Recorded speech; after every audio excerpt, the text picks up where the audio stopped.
Welcome to Bear Bow Hunter Podcast with your host, Nate Bailey, where we look to the ancient paths of our hunting ancestors to guide our future, where woodsmanship and hard work outweigh advanced shooting devices, where we value those who have gone before us and welcome those who are yet to come.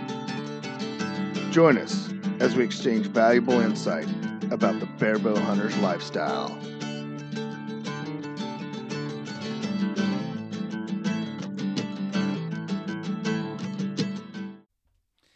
Hey guys, before we jump into this podcast, I've been getting a lot of emails lately on people asking me how they could help support the life outdoors and bear bow hunters. Well, I came up with a couple ways you could do that. We still have a few bear bow hunter hats. We just got some in stock, and so we're still selling those off of Bear Bow Hunter website, so www.bearbowhunters.com. And also, we have started a new soap, and it's called Backcountry Bar. And it's something that we have been looking to do for quite a while. We want a biodegradable soap that you could take into the backcountry or use at home, that it was completely natural, even down to our colorings are natural. It's charcoal and spinach that color it. So we have that on the Life Outdoors website, and you can go over there and check that out, and any one of those things will help us keep bringing this content to you guys. So we appreciate you guys listening. We appreciate you guys checking out our YouTube stuff and our Facebook stuff and our Instagram stuff. But if you want to help, I'm going to answer those questions for you guys that have been asking me. If you want to help out, you just go to the Life Outdoors or Bear Bow Hunters, and you can do that. Thank you. Now let's get on with this podcast. All right. Welcome to another edition of Bear Bow Hunters Podcast. And today we have with us Jason, and I'm going to call you Wojo. Okay? Yeah. That's what everybody calls me, Nate. That's not a problem, dude. Jason Wojo from Tuffheads. And you bought the company, right? How does that work? Tell us about Tuffhead. Okay. So Tuffhead, everyone's heard this, on other spots and everything, but I'll try to keep it brief. But Tuffhead has been around for a little over a decade. I got real involved with the company over the last 3 years or so. I've always shot Tuffheads in my traditional career, which was pretty easy for me to look into taking over the company.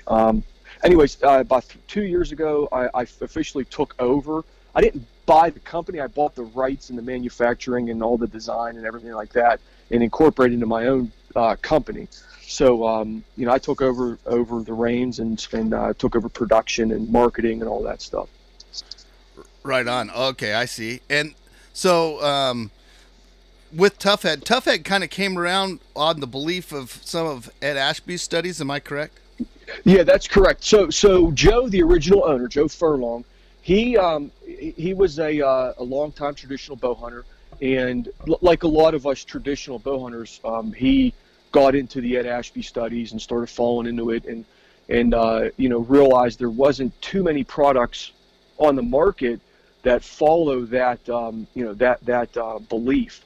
So Joe made it his life goal later in his life there to create, we'll call it an Ashby approved broadhead. So that's what drove that with Joe.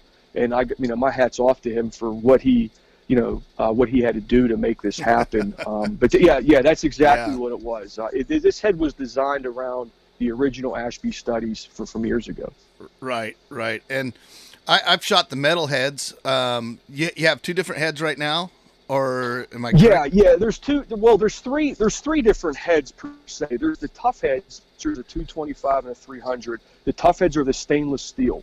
So those two were the original broadheads. They were the 225 and the 300 were the original designed broadheads. And then later, and I don't know the exact timeline, but then he came out with a meathead, which is a carbon steel version, and it's a little bit lighter of a version. So there's those three versions, and then we make the screw-in versions that are basically me setting an insert, a weighted insert, and resistance welding them into place to give a screw-in option.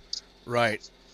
And part of that I found that I think is pretty cool is that insert goes in a little ways, so the head actually goes over the tip of the arrow where it screws in. Correct. Yeah, and that is, again, that's part of one of Ashby's factors, penetration factors, 12 penetration factors, is to have your arrow smaller in diameter than your broadhead furl. That's the furl opening. So Joe pushed it one step further and made that furl so big that you can actually use a 3/8 dowel rod into that arrow, because he knew a lot of guys were going to be hunting Cape Buffalo and grizzlies with these style heads. So yeah, if you take that head and put it a 204, like an Easton Axis or a Sirius Apollo arrow in there, I mean, it really, there is such little resistance through that shaft. That's why a lot of guys pass through, I mean, with complete ease with our broadheads and modern arrows. Right. Yeah, you know, I'm a firm believer in the Ashby stuff, and I kind of got away from it for a little while because I was having issues with my shooting. You know, you get out past a certain range, and with the bows I was shooting, just that drop past 25 yards is a huge drop when you're shooting those heavy arrows. Sure, yeah. But I upped my bow a little bit, and then I figured out that, you know, I just don't need to be shooting that yardage. Well, yeah, and that's just it. I mean, you know, a lot of guys, or so, you know, a lot of people worry about that drop in trajectory, and like you said, you know, you don't really start seeing it until 25 yards, you know. Right. But, you know, what exactly is your realistic hunting range, especially with traditional gear? Yeah. You know, and what a lot of people need to understand, too, is a heavy mass arrow carries that momentum and that mass further down range as well, where a lighter arrow drops its mass and its impact force the further it goes. So, you know, there's a trade-off there. Right, right. And that's why a lot of compound guys are starting to get into this. I mean, they're diving in full tilt because they're realizing, oh man, you know, I have way more impact force at that 40-yard mark. That is, you know, is my realistic hunting range. Yep. I mean, it's a lethal setup. Yeah, I have a friend. They shot a elk frontal, and I think he shoots a.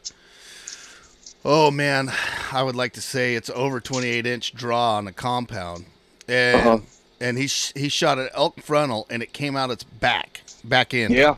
Oh yeah. And I think he's shooting somewhere around 600 grain arrow, and you know, cut on contact heads, and has that higher FOC figured out. And I'll tell you, my son, he shot a bull this year, and he completely passed through, and he was shooting a 550 grain arrow. Yep. And, you know, and so the compound guys have figured it out too.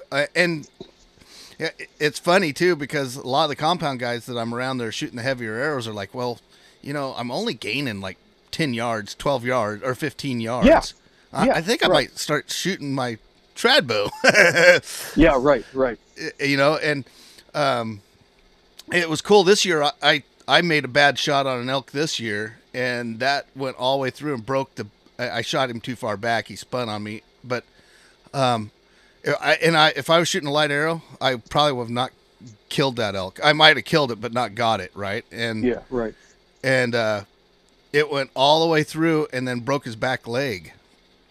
Yeah, sure. Crazy stuff. And that made me a believer. I mean, I've always seen it, and a pass through's a pass through, but I think at our true hunting ranges, you know, maybe lighten up for target stuff, but at our hunting ranges, man, throwing those big heavy arrows out there and a good broadhead, sharp and you know, single bevel. Oh man. Yeah, it's lethal. It's definitely lethal. I mean, and when we say heavy setups, like you were referring back to compound, I mean, 550 is a heavy setup for a compound. I mean, that'll kill just about anything you go after. So, and that's what I have a conversation just about every day with a compound guy that calls me. You know, we custom tailor a setup that they can still keep, because a lot of guys are hunting mule deer, or you know, a lot of these compound guys are hunting elk, but they can reach out to 50 yards, you know, especially hunting mule deer in open country. So, and I get that, man. I get you still want to keep some trajectory. Yeah. So, you know, it doesn't have to be 650 grains or 700 grains, you know, I mean, with these compound guys. But now traditional guys is different, but our ranges are, like you said, 25 and in, if it's even at it sometimes. I mean, most guys, unless you're hunting mule deer, and I always use mule deer for an example because a lot of mule deer live in open country, so you're going to want to stretch out. But if you're hunting elk or whitetail or pigs or even moose, man, go as heavy as you feel comfortable with, because your shots are going to be within 20 yards most of the time. I tell you, we try to call the elk in really close, because once you get that, there's nothing like it. And right.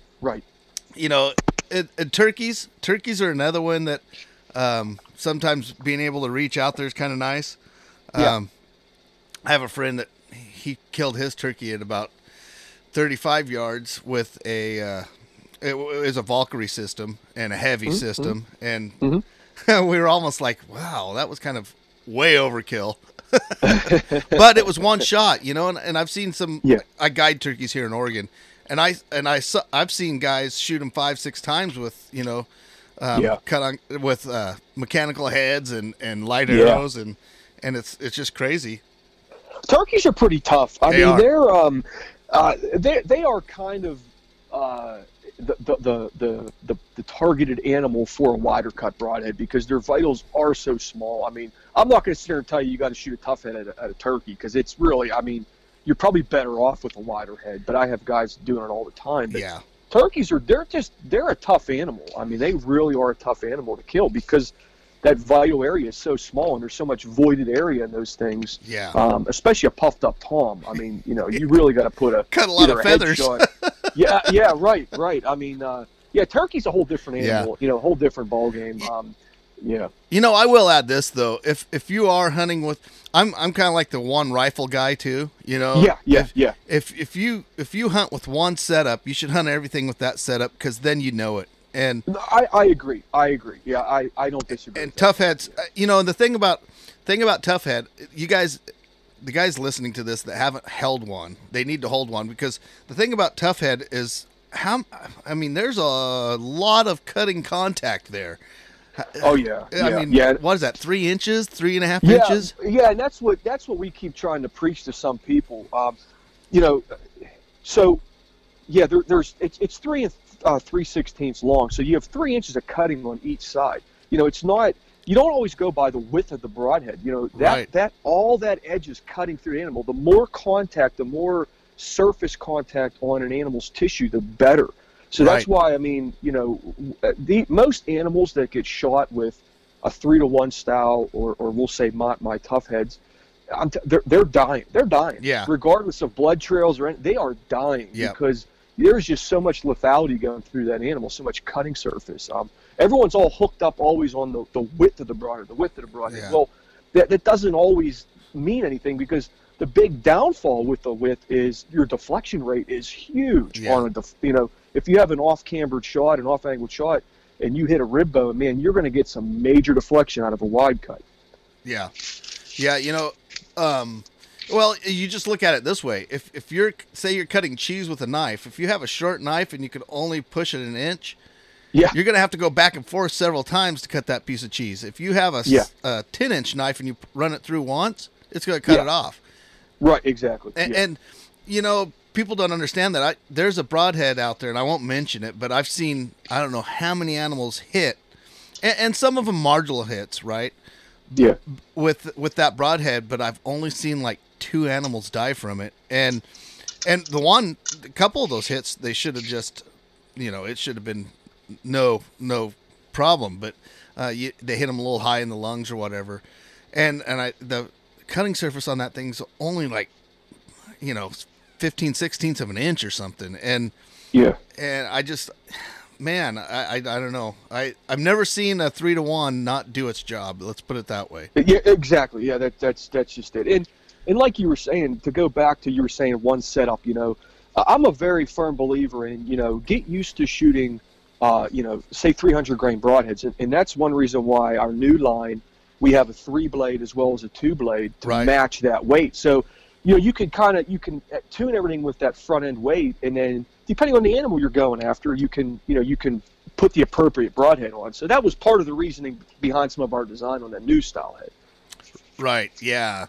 And I know you guys got some new stuff coming, and I know you probably don't want to talk a lot about some of the new stuff, but the stuff that's getting close, would you like to talk about some of that?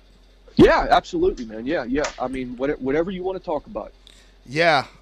I know you got got some new heads coming out, and I've seen it on Instagram. And forgive me here because I don't know the names, but could you tell us a little bit about what you're working on? Yeah, so there's a few different things.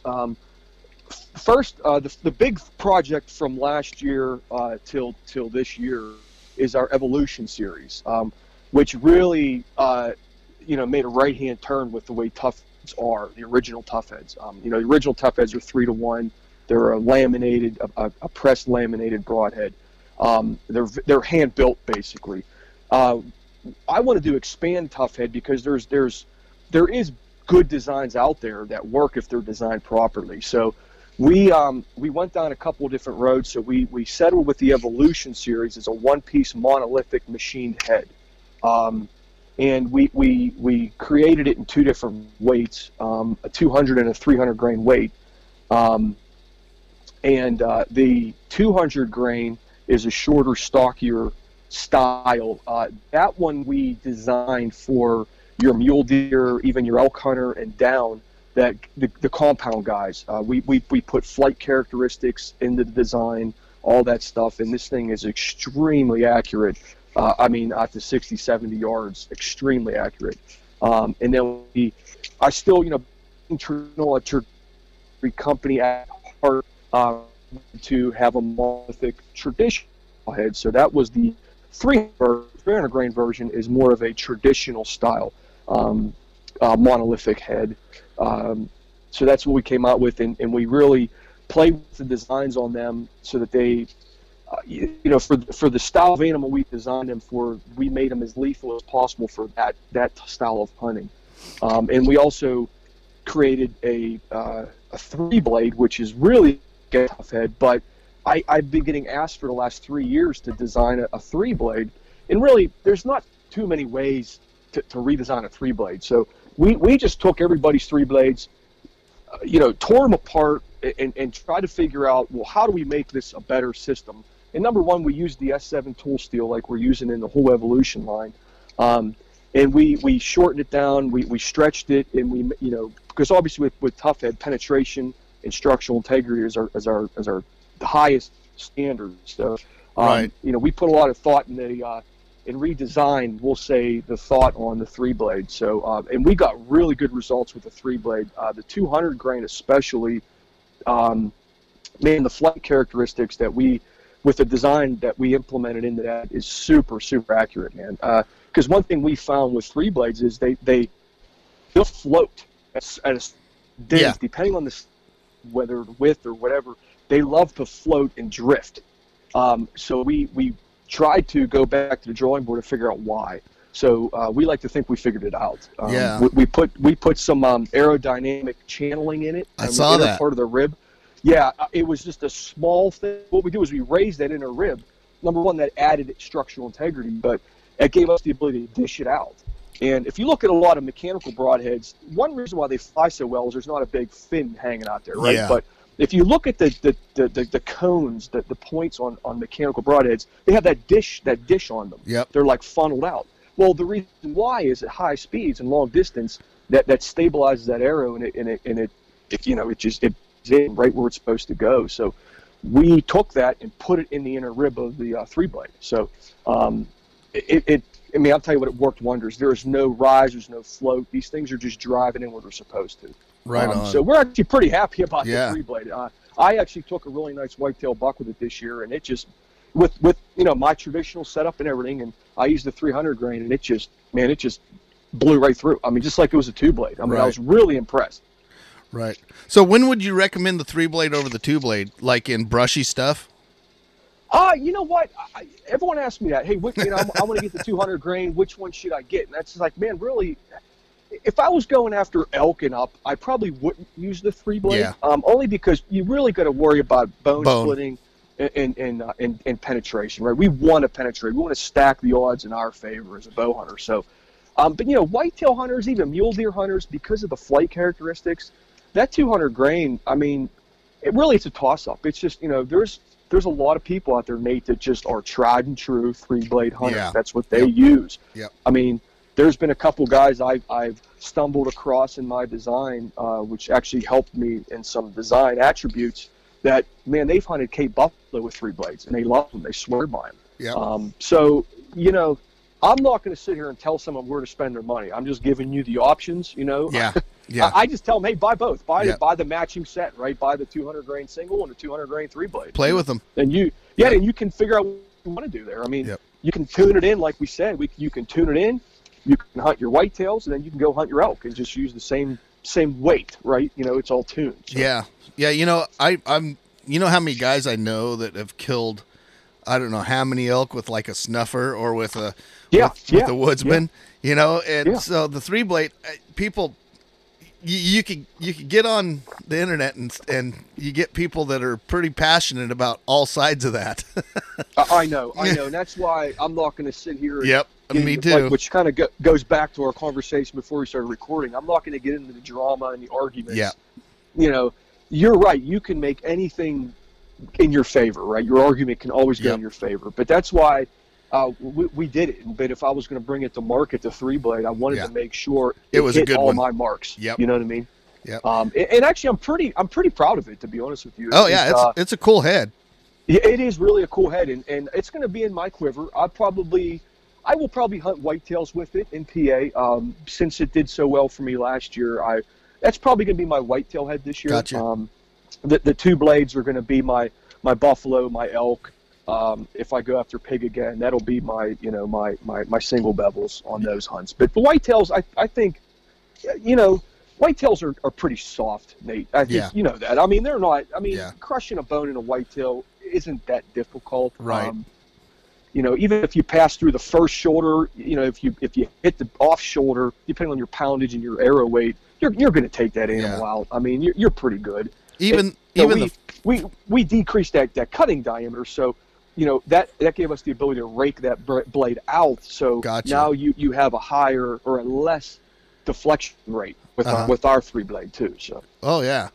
Yeah, you know, and quite honestly, even an elk on the back end of that, you know, I've shot a lot of elk scapulas, and on the back end of that, I was putting, you know, field points through those scapulas, and it's when you start getting into that heavy bone that you need that deflection. It's you know, so I mean, deer size. So there's times I would shoot a 3 blade. Say we got some areas down here that the brush is so heavy that you want to get that blood going as quick as you can. Cause you know, if you, they may leave a huge blood trail, but it'll be 20 foot off of the trail and it'll be really hard to find. So if you could get it going right at the shot. Exactly. You know, and a 3 blade does help. Right. And that is a common issue, with single bevels, no matter ours or whoever makes a single bevel. These animals do bleed. They do leave a blood trail. Just sometimes they don't start bleeding for about 15 yards, 20 yards. So, you know, you got to really watch that animal. The instant you shoot it, see how it reacts, see which way it goes, get on the ground and start reading the tracks. And then you can get on your blood trail typically. But you're right, the 3 blade, I mean, when I hit mine, it passed through. There was blood within 5 yards of that animal. And I found it. I mean, and it died within, I think, 60 yards. It went up over the hill and passed out. So, and of course, you know, right. The best blood trail, of course, is 2 holes, but absolutely. You know, so I adjust according to whatever and then turkeys, of course. I think a 3 blade on turkeys is kind of nice. Exactly. And I was going to get to that, but I would, if you're hunting turkeys primarily, then I'd say just go with the 3 blade. Yeah, I've seen a lot of turkeys get shot with a lot of different bows, and we shot. There was a guy that came down and he shot this turkey 5 times, and he shot them all with the rage, the big rage, like the 2 inchers, right? Yeah. And not one of those broadheads opened up. Yeah, I've heard that too many times. Unfortunately, I've never used the mechanical ever, even back in when I started with compounds. I just always knew cut-on contact was more lethal. Now, I feel really bad here because then I went and hunted with another guy that shot a rage, and that broadhead opened up. And it was crazy what it did when it did open up. For turkeys, I would never do, and it broke a blade in a turkey. So, you know, but They're lethal when they work. There's Yeah. no doubt. I mean, I'm not gonna sit here and Right. say I'm not gonna argue the fact that they don't work. When they work, they work. Yeah. I mean, and soft tissue damage and all that. Soft absolutely tissue. they'll work. Yeah, Yeah, but soft tissue. That's the big thing there. Soft tissue. what I figured out is, and he showed me, is they got a little metal deal at the bottom, and you got to line those up with the blades. And that other guy didn't have his lined up. He just screwed them on. Oh, okay. And I think that's Yeah, a lot I'm of not what's too happening familiar. with those. Yeah, sure. Huh. But I have seen, so I've seen 3 blades, and a Valkyrie is on the same idea as yours. Yeah. The Uh, Valkyrie's an awesome broadhead. As a matter of fact, when I bought all of them, I really was impressed with the Valkyrie. I'm not going to lie. It was a very, very awesome head. Out of all the 3 blades on the market other than mine, I mean, I would buy the Valkyrie if you want my opinion. It's an awesome broadhead. Really is. Good awesome arrow, broadhead. too. They're a good arrow. Yeah. Their whole system's Yeah. really nice. I mean, they definitely have a very nice system going over there. Yeah, definitely. Yeah, I kind of like the screw-in idea, though, myself, just because it's easier if I have problems. So Sure. that's Yeah, the you're reason. right. You're right. Reason I went with what I go with. But so your Evolution single bevel series, what sizes do those come in? So right now there is a 300 grain, which is traditional. There's the 200 grain, which is we're calling it the modern style broadhead. It's a little bit shorter, stockier. Right. The long-term plan is to have those 2 models in weights from 300 to 150 Oh, wow. in both models. Now it's going to take some years. We're a very small company. Yeah. We're growing. So every year we have to spend money in certain certain Yes. directions, right? Right, So right. we go with the way the market is showing is what we try to do. Right. Next year we will introduce another weight in those models, right? So then we'll just keep constantly Yeah. growing them. But we designed these first 2 around. We're going to say they were the original designs, right? So we had to take what the market and around that weight for those 2 style heads, and then, like I said, we can adjust from there. Right. So that's what that was. So we do plan on making more of them, and of course the 3 blade will hopefully match with them.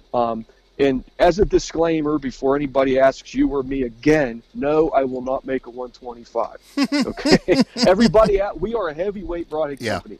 I feel you start entering the heavyweights when you hit 150. Yeah. And then every 50 grains you go up, you've held them all in your hand.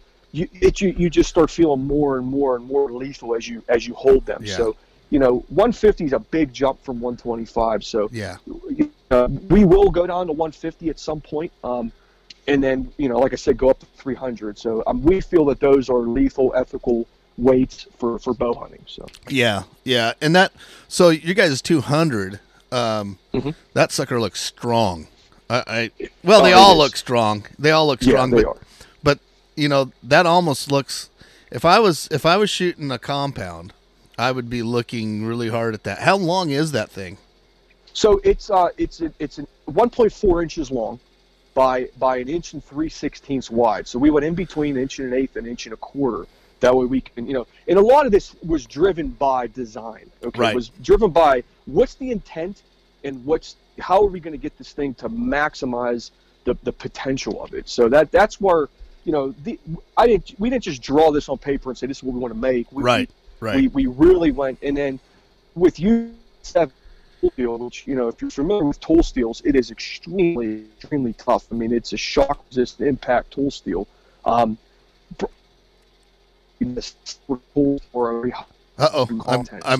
losing a little bit of you.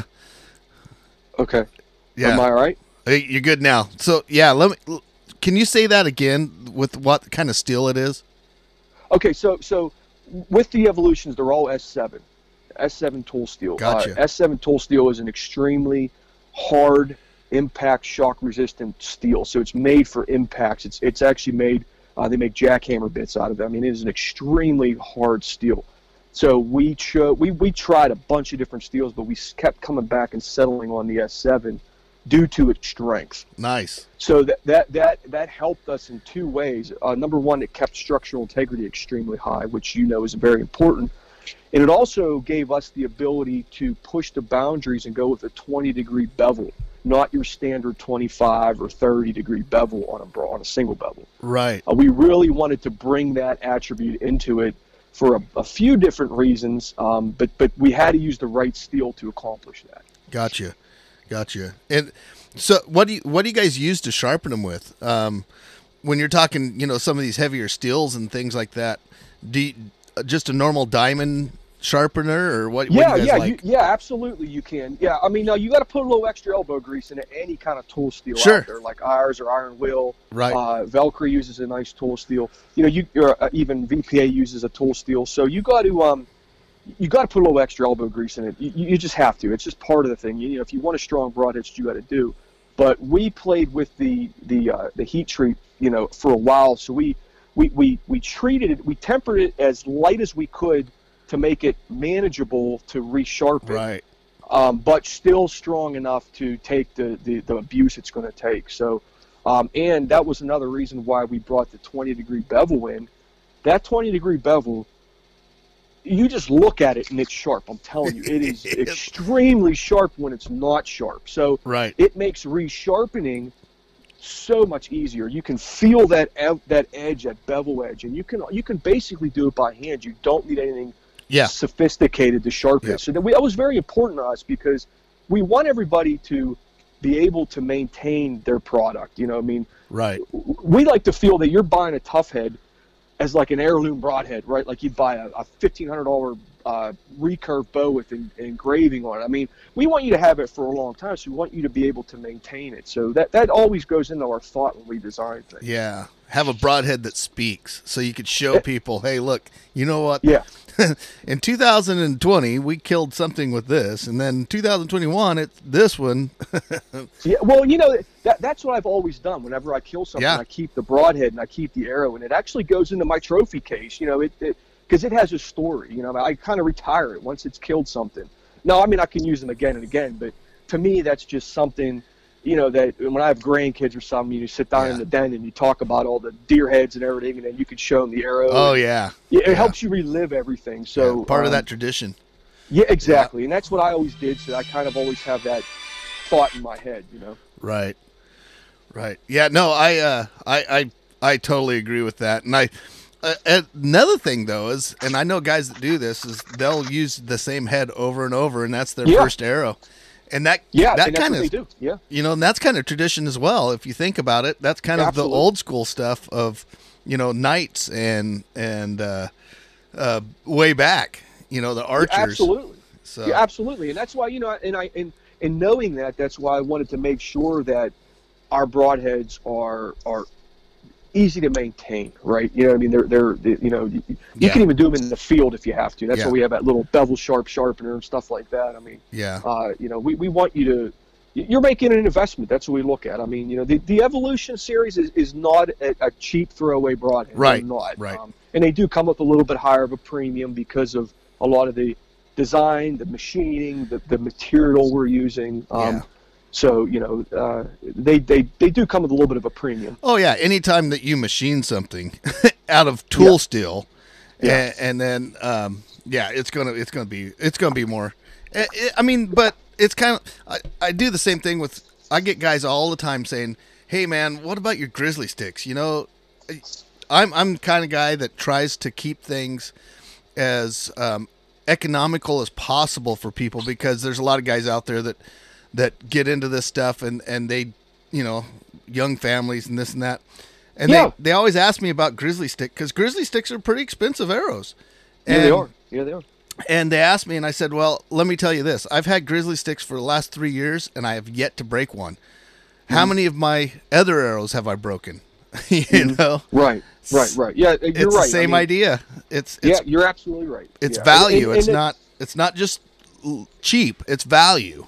Right. And, at the end of the day, too, Nate, that arrow from the broadhead all the way back, that is what's killing that animal. Not your bow, not your clothes. That is what is killing that animal. I mean, that you should put the most thought and the most effort into building that arrow from the broadhead all the way back to the fletchings, with the highest level of structural integrity. Yeah. If that means that you got to hold off on buying a new Kuiu jacket this year, then that's what you got to do. That's how I feel about it. Oh, I do too. And as much, well, anybody sitting here listening to the podcast really digs this stuff, and as much time and effort as you put into this, why would you skimp there? And that's always been my idea, is why would you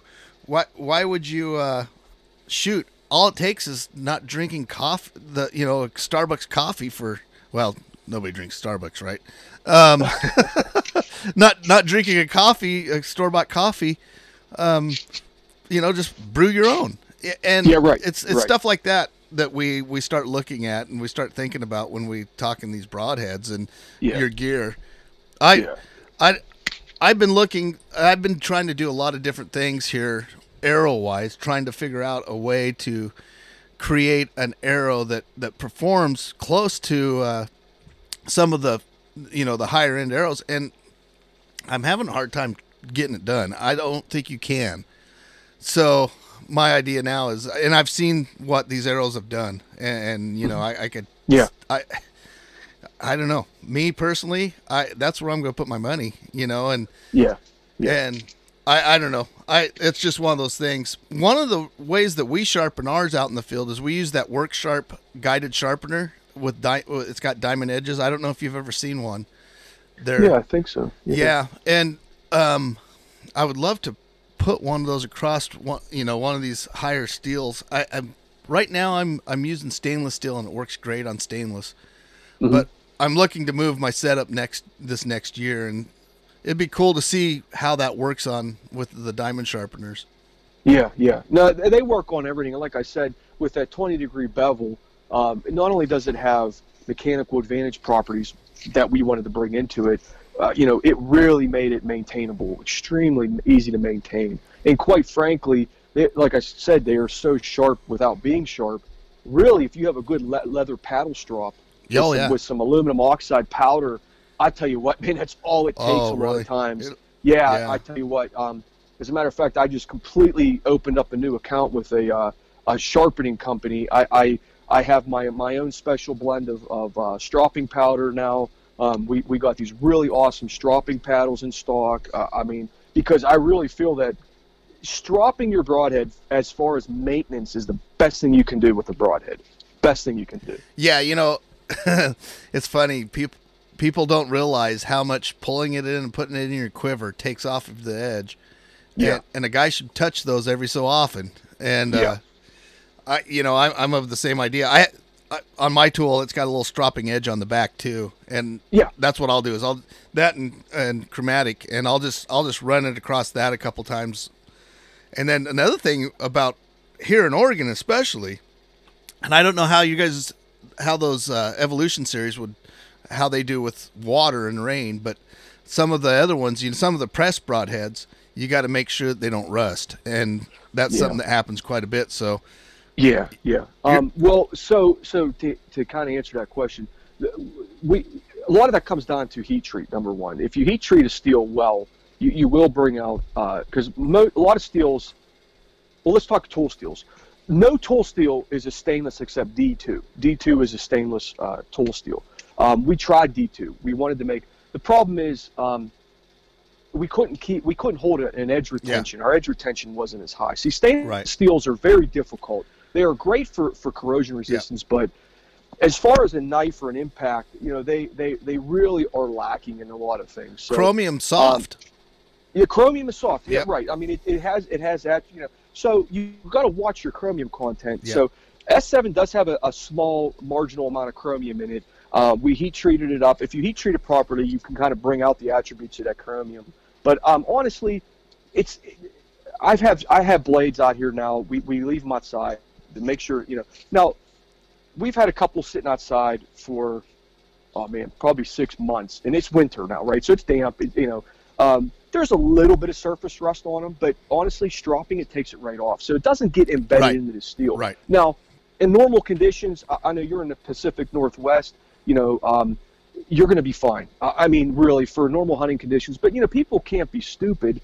Yeah. Regardless of what broadhead you have. If you're in the soaking rain, you go home. Yeah. Don't just hang your boat. Take your broadheads out, wipe them off, put them back in. I mean, it's not. Look at your stuff, you man. You got to use your head a little bit, right? But Yep. Any tool steel, some have a little higher chromium contents than others, but no good tool steel for broadhead applications are going to be, really, they're going to be stainless. It's going to be difficult to have your edge retention. You know, edge retention is very important too. So, but as far as hours goes, there's really no issues. And plus, we're Cerakoting them. The main is Cerakoted, so the only thing you really would have to worry about would be the bevel edge. But again, Nate, and you know this, stropping, go back, put a mirror finish on that edge. That mirror finish is a level of protection to that blade edge. Well, and it's a killer too. I mean, I'm under the. If you don't have a sharp broadhead, you should not even be hunting, as far as I'm concerned. Right. No, that's you're just right. the way I Absolutely am. And I've just seen what a good sharp broadhead will do. You know. And yeah, cool, man. I'm really excited about that Evolution series. I really like the looks of it, and both the 3-blade and of course I'm kind of stuck on the 2-blade.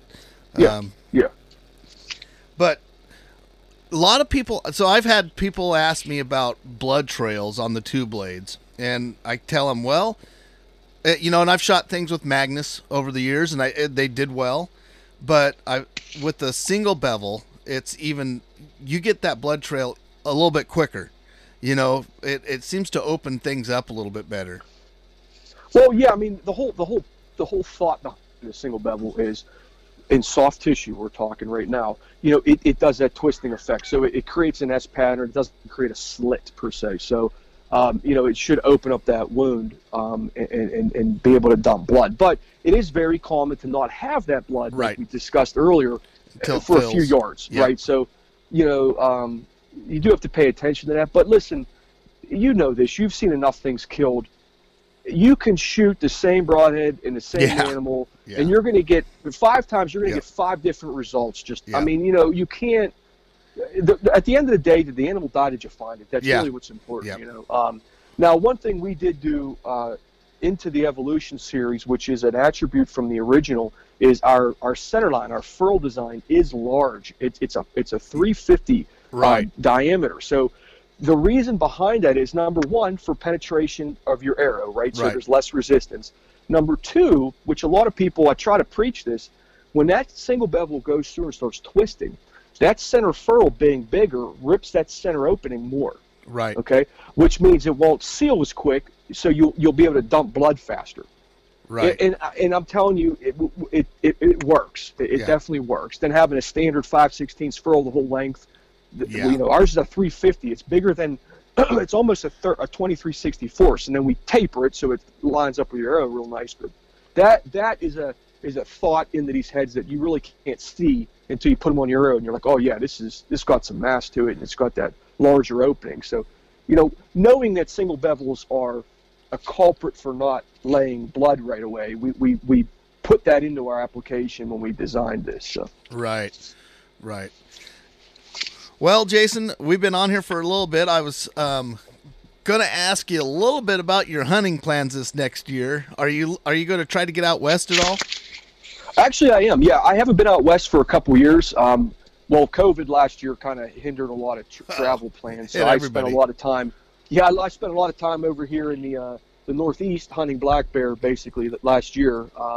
But this year, I have a couple whitetail trips planned. Obviously, I mean, I live out east here, so whitetails are a big thing for us. So we're going to be hitting PA a lot. Of course, I live here in Ohio. And then I'm still debating whether to go after black bear again. I went twice last year. I mean, I might want to take a break this year from black bear, but I am going to a ranch here soon, and we're going to test broadheads, and I'm going on a buffalo hunt. Oh, I'll be hunting buffalo. Yeah, that's actually in 2 weeks. And then I was supposed to go on a moose hunt to Newfoundland, but because of all the COVID crap going on, and I don't even know what's going to happen with traveling, I am going to hold off on Canada this year, and I'm actually going to travel out to Colorado, meet up a friend, and we're going to hunt elk for a couple weeks, possibly mule deer too this year. So that's what I have planned for right now. Right on. So your buffalo hunt, are you going to film any of that? Yes, I am. I'm filming the whole thing. Right on. Yeah, so we're testing arrow shafts. I I have I'm not going to say a partnership, but I have a very good friend that owns Serious Archery products, Serious Arrows. So he has a couple new arrows coming out. He's going to be testing his.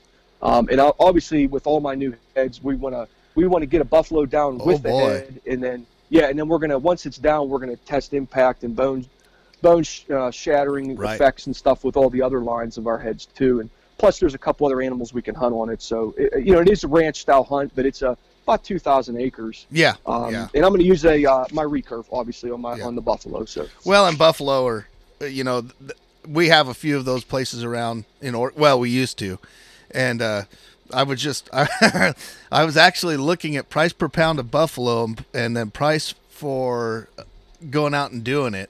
And I was thinking, that's a pretty good payback. It is, man. And you get to have fun. I'm telling you, where I'm going, I mean, we got kind of I'm going to say we got a little bit of a discounted rate. I mean, being in the industry, plus we're bringing a bunch of people down. Right. But, I mean, you couldn't do this hunt, butcher it yourself, and for the, or I'm sorry, you can't go to the grocery store and buy it for the cost I'm doing this for, and I'm going to have fun doing it. And you get the skin, and you get, absolutely, so, I'm going to be making a blanket and everything out of hide. So I'm really looking for. I've always wanted to hunt buffalo. Me too. I just never had the opportunity, but and when you go out west, you have to apply for tags and everything, and it's very difficult to get them. So most guys, when you see pictures of them killing buffalo, they're doing it on a ranch somewhere. Yeah. I mean, it's just, regardless how big the ranch is, that they are killing them on a ranch. So. Yeah, you just try to pick a big ranch, and and make the challenge yourself. Like I'm gonna make sure I am within 20 yards. Yep. I'm using a recurve. Yeah. I wanted to use a longbow, but I haven't shot longbow for a couple years. I've been really into the ILF recurves. Yeah. So I am getting a longbow built this year to kind of my specs. But it's not ready, so it's too late in the game for me to try to tune a longbow. Yeah, so. Cool. When you said buffalo, I was like, because that's something I've always wanted to do, and moose is another one. Actually, moose is definitely. I really enjoy moose hunting a lot. Yeah, I kind of want to do it out of Fairbanks and fly out from Fairbanks, and I have some friends up there, and I have family up there, so it would be really easy for me to do. So I've been looking into it. Yeah. Logistically and money wise, I mean, shoot, you're looking. I think for $5,000, I think a guy could go moose hunting up there if he's willing to, beat himself up. Yeah.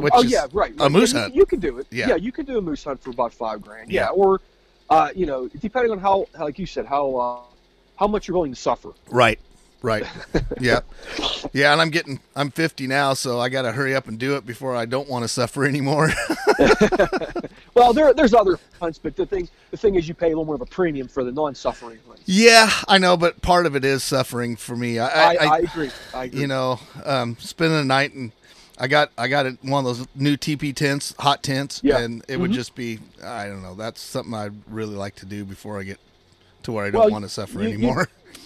And Nate, I mean, 90% of this is about the adventure. It is. Mean, sure, killing the animal and actually hunting is, but man, the adventure. You know, I mean, that's why I'm really drawn to moose hunting. Is my last two have been up in Upper Canada, and they've all been self-guided, and I haven't got it done yet, but I mean, I don't regret any one of those hunts. I mean, fly dropping and a remote cabin, you're off grid. I mean, it was just awesome, man, awesome. Yeah, I've moose hunted once, and that was just because our ship was in dry dock. We lost a main bearing and we went into Seward, Alaska, and we're like, okay, now what do we do? Went down, and they said, oh, well, here's some moose tags. And, wow. Yeah, because as in the military, you're considered a resident up there. And, okay. And they're like, yeah, there's a moose season open, but you have to shoot it between this size and this size. And guess what we saw? We saw tons of huge bulls that we couldn't shoot. It was a good time. That's always the way it goes. Yeah. Oh, yeah. But it was so much different. I mean, I am. Biggest thing I've ever seen was an elk, and you walk out there and you start seeing like moose tracks. Yeah. it's like. Oh, they're huge. Yeah, it's like stepping in Jurassic Park or something. It's crazy. Oh yeah. They're massive animals, and to be able to take one with the stick and string. Oh man. Regardless if it's a recurve or a longbow, wood arrows or carbon arrows, I mean, man, to break that 20-yard mark and kill it, man, that's a rush that I'm still trying to accomplish. I mean, I was, like I said, I was supposed to go to Newfoundland this year, but I made the decision to postpone until next year just because of the travel. And I mean, we don't even know what's going to happen yet, and I can't wait till the last minute. There's too much logistics involved. Yep. And you want to make sure that it's not something that we do every day. So you want to make sure that everything goes as smooth as you can make it go. Yep. Yes, exactly. Yeah. So my big hunts this year is the buffalo, and then the elk hunt this year. Oh man, I am stoked about your buffalo hunt. I can't wait to watch what happens with that. Yeah, me too. I'm not one. I am a great shooter alone, just like a lot of trad guys. But you put me in an audience, I just crash under pressure. So I just hope I hope I can hold my shit together. Yeah, I hear you. Knowing that the camera's sitting behind me, you know what I mean? Yeah, and with the bear hunts. So did you actually harvest one last year at all, or? Yes, I did. I harvested one in the spring. We went back. It was in Maine, and then we went back to Maine. Same outfitter in the fall because of my plans changing. We went back there in the fall, and I told the outfitter, "Look, I'm not going to shoot anything unless it's X pounds. I want to make sure I get a big one. Yeah, don't want to just shoot a little guy." Yeah, so I was holding off for when I got bigger in the spring. Unfortunately, I didn't even see a bear because little did we know it was the 4th week of hunting. They run dogs. The hound hunters can and they had those bears moving. They were, and they would not come to the bait unless it was midnight. Yeah. You know what I mean? So it was a terrible hunt as far as, I mean, it was fun going up there. I love Maine. Maine is an awesome state. But my fall hunt sucked. Yeah. So, but I did shoot one in the spring, so I'm not complaining. I did shoot a nice one in the spring. What head did you use on that? I'm just curious here because bears are a big deal when it comes to shooting them with a bow because they have so much fat.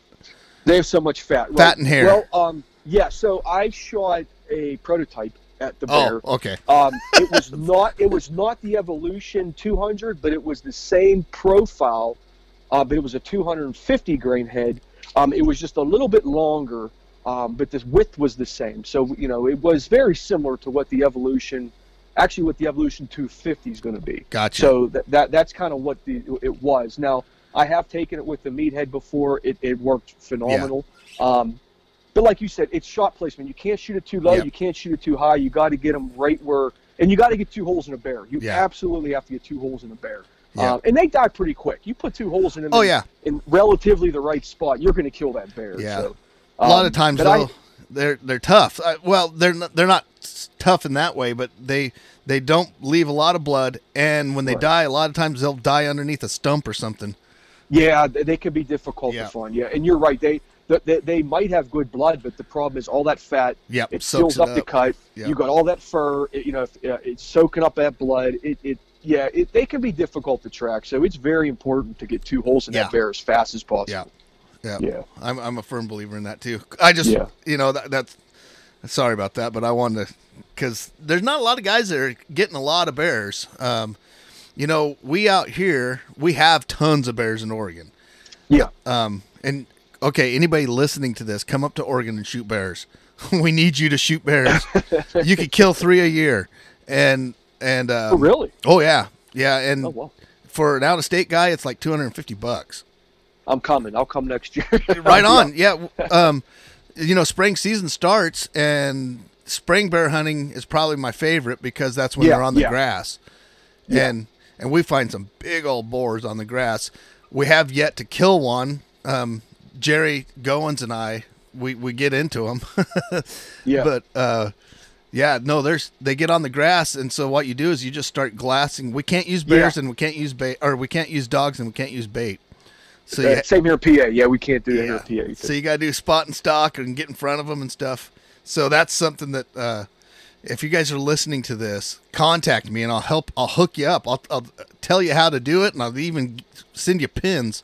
I think we're going to talk here in the future, Nate, because I love bears. I do too. There's something about they're bears. Cool. They are and they're just they're just so majestic to me. I mean, just like a moose. Like a moose and a bear to me are like, just the animal. And the meat's good too. I mean, anybody that says bear meat is not good, they're wrong. It's very mild too. It's a very easy meat to eat.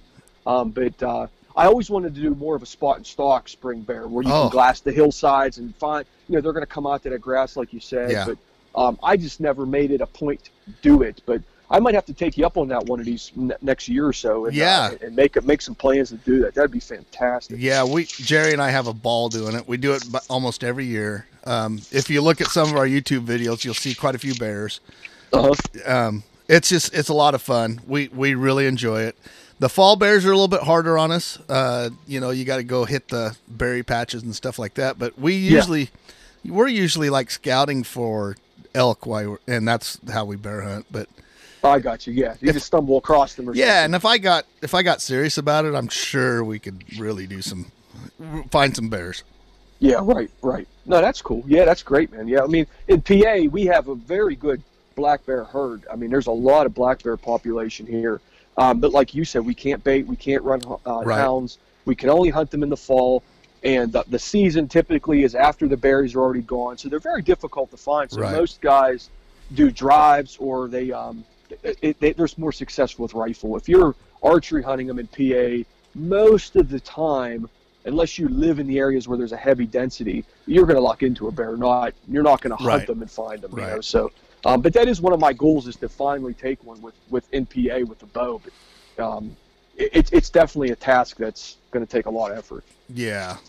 So, well, just for example, to meet our management levels, our spring tags here in the southwest portion, they give out 4,400 spring tags, and that's to meet the management objective, and we kill about 300 a year. Oh my, really? Yeah, that's how many bears there are, and it's becoming a problem. Quite honestly, I have bears where I'm living right now. I have a bear on my camera within a half a mile. And so I mean, we got a lot of bears around. So if you want to come out, anybody wants to come out, give me a holler. I will help you guys out. That sounds like a really good plan. It is. It's a lot of fun. In the adventure of spot and stalking, I mean, hunting bait is one thing. It is a management tool. It's a way you hunt them, because sometimes in certain areas you can't hunt them any other way. But being able to spot and stalk on black bear is just I think that is just an awesome, especially in the spring when everything's coming back to life. The weather's relatively nice. It just I don't know. It sounds like paradise to me. Yeah. Alrighty, well, I sure appreciate you coming on and letting us know about what you got going on there, and we're gonna have you back on here, because it sounds like there's some other things coming out, and we're gonna have to talk about that. And one thing, if you come back on after you go buffalo hunting or bison hunting, I would really, really enjoy talking about that. Oh, we absolutely can. I'm leaving in 2 weeks, and I can absolutely come on and talk about it. I'm excited, man. I'm really looking forward to that hunt. So absolutely. Cool. And also, we didn't have enough time, but I am working on revamping the original classics with new steel as well. So, gotcha. I didn't forget about our roots. I didn't forget about our roots. Our 3-to-1. So, I am always working on making that product even better than it already is. So.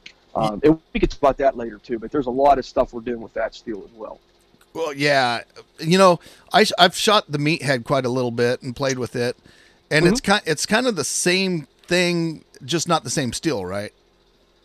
Oh yeah. So no, the meathead is just like the Tuffhead. The meathead is carbon steel. The Tuffhead is stainless steel. Gotcha. Yeah, and that's one of the things that I with the meathead, guys that haven't seen them, I don't know if they're living under a rock or something, but with the meathead, the thing that I really liked about it, and one of the things I like about all of the Tuffheads, are the bevels that you have on the tips. I've broken a lot of 3-to-1s right there at the tip, so I don't think you'll have that problem. No, most of them, unless you're passing through and slanting a rock or something, they're going to hold up under normal use, no problem. And we back everything with a lifetime warranty to the original owner. So, if something happens and you damage that broadhead, I mean, we're going to replace it. I mean, fortunately, I don't replace many a year, and even the ones I do, I probably didn't have to. You know what I mean? Right. I've had calls, guys pass through an animal, they killed the animal, they found it, But as it passed through, it slammed into a rock, and it, like you said, it bent the tip. I didn't have to replace that, Nate, but I did. Yeah. I did, you know what I mean? Yeah. Right. Well, all right, let's get you back on here. I know we didn't cover everything, but I'm going to let you get going. I'm sure you're pretty busy. But thanks for coming on, and I really enjoyed sitting here and talking to you about it, and I can't wait to see what happens with your hunts this year. Please light up Instagram with them. Oh, I will, Nate. No problem. Right on. All right. Thanks a bunch. Hey, guys, thanks for listening to this edition of Barebow Hunter Podcast. If you guys like this, could you do me a favor? Can you give us, I think it's like a 5-star rating on Apple. I don't know how Spotify works. I don't know how any of it works, but do what you do if you could, because it helps us get the word out, and we really like to bring guys on and help do this stuff. So if you could do that, we would really appreciate it. All right, Jason, we'll talk to you later. Thanks for coming on. Yeah, thanks for having me, Nate. Thanks for joining us for another installment of the Barebow Hunter Podcast. Remember, we couldn't even be talking about this stuff if it wasn't for our public land. So go and support the people that are protecting it. Backcountry Hunters and Anglers and TRCP. Also, if you'd like to see more of Barebow Hunters, go to our Facebook group. Go to our Instagram at Barebow Hunters. Like us and hashtag all of your photos with your barebow goodness in them. Barebow Hunter. We have a website as well. You can go over there, check out the rest of the podcast. We have videos, we have t-shirts and hats. Thanks again. Until then, shoot straight.